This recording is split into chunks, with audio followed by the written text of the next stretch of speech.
He discovered an invisible killer 300 years in a world where people blamed demons and bad air. This man saw something no one else could. His name was Wu Youxing, a forgotten medical genius of the Ming Dynasty.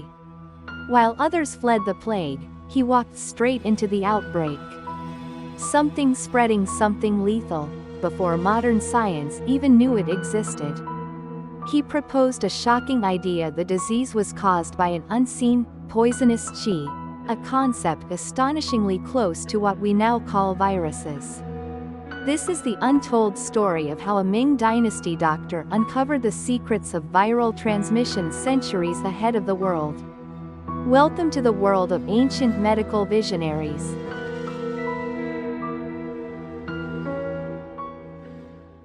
We have followed the path of the worm disease school, from Ye Tianqi's depth, to Wu Zhutong's structure, and to Wang Xishan's clinical mastery. But all theories must return to one starting point: etiology. Among the four great masters of the worm disease school, one appeared nearly a century earlier than Ye Tianqi. He lived during the late Ming Dynasty, a time utterly devastated by plague. The plagues of that era were not mere cases of wind, cold, or summer heat. They were virulent, contagious diseases that spread through the household, infecting the entire family once one person fell ill. Physicians were helpless, bound by the old doctrine of the six evils: wind, cold, summer heat, dampness, dryness, and fire. Believing plague was simply an aberration of seasonal qi. But Wu Youxing knew this was wrong. He had witnessed the horror firsthand. He realized an unseen enemy was lurking in the air, one that did not belong to the six evils. He would challenge 2,000 years of medical orthodoxy, and give this unseen enemy a name. He proposed a revolutionary etiology: pestilential qi. He argued that the occurrence of plague was not due to the traditional six evils. Instead, it was caused by a special pathogenic factor that was neither wind, nor cold, nor summer heat, nor dampness. This pathogenic factor enters through the mouth and nose. It lies dormant in the body. It possesses specificity and infectivity. He named this pathogenic factor pestilential qi. The proposal of pestilential qi overturned thousands of years of TCM etiology. It is almost the prototype of the modern medical concepts of pathogen and microorganism.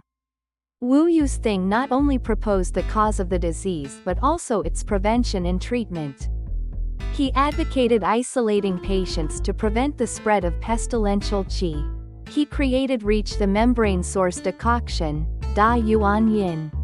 It specifically targets the characteristic of pestilential qi lurking in the membrane source, the Mo Yuan.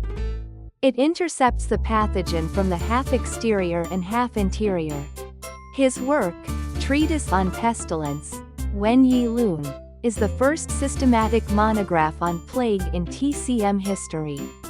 It became the foundation stone of the worm disease school. Wu Youxing's revolutionary spirit was not only reflected in theory, but also in his clinical courage. During the late Ming Dynasty plague, many patients suffered from persistent high fever, delirium, and critical conditions. Most doctors at the time dared not use strong medicine, fearing damage to the body's vital qi. But Wu Youxing dared to challenge tradition, using potent and fierce medicine for quick results.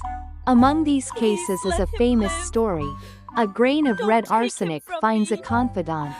The son of a wealthy merchant contracted the plague, with persistent high fever and unconsciousness. After diagnosis, Wu Youxing believed the pathogen was deep, and that only strong medicine could save him. He wrote a prescription that conspicuously included red arsenic trioxide. The merchant was terrified, and dared not use the medicine. Wu Youxing understood this hesitation. He knew this was the key to saving the life. So he immediately took the medicine himself, and tasted a small amount, to prove it was not poisonous. The merchant was shocked by his courage and integrity, and finally administered the medicine. After taking the dose, the patient was miraculously revived. This story shows not only Wu Youxing's medical skill, and his boldness born of high art, but also his great medical integrity, of testing dangerous medicine on himself.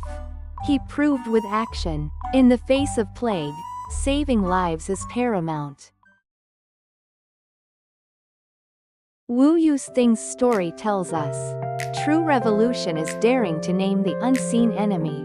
With Pestilential Qi, he found the etiological starting point for the worm disease school. For modern TCM practitioners and students, what should we learn from Wu Youxing? First, the revolution of etiology. He reminds us to look at diseases with an open mind, and not be constrained by existing theories. Second, isolation and prevention. His proposed isolation idea remains the golden rule in modern infectious disease control. Third, clinical courage. His daring use of red arsenic to save lives reminds us that in critical moments, a physician needs the courage to take responsibility and break through established norms. Wu Youxing, the revolutionary in the plague, left behind the first line of defense against the unseen enemy, with his treatise on pestilence. We have completed the etiology, the depth, the space, the clinical practice, and the damp heat system of the worm disease school. But the world of TCM is far from over. The next master did not experience the plague, yet he influenced every corner of TCM. He was not a worm disease scholar. He was an eccentric. He spent his life not on treating diseases but on teaching. He pulled TCM theory out of the mire of pure experience and pushed it to the very pinnacle of philosophy. He is Zhu Danxi. His doctrine, yang is often in excess, yin is often insufficient, completely overturned thousands of years of TCM understanding. How did he change the entire direction of TCM treatment with just one sentence? Why did he dare to challenge all previous theories? Next episode of TCM Masters. Zhu Danxi, the eccentric, the teacher, and the peak of TCM philosophy. See you next time.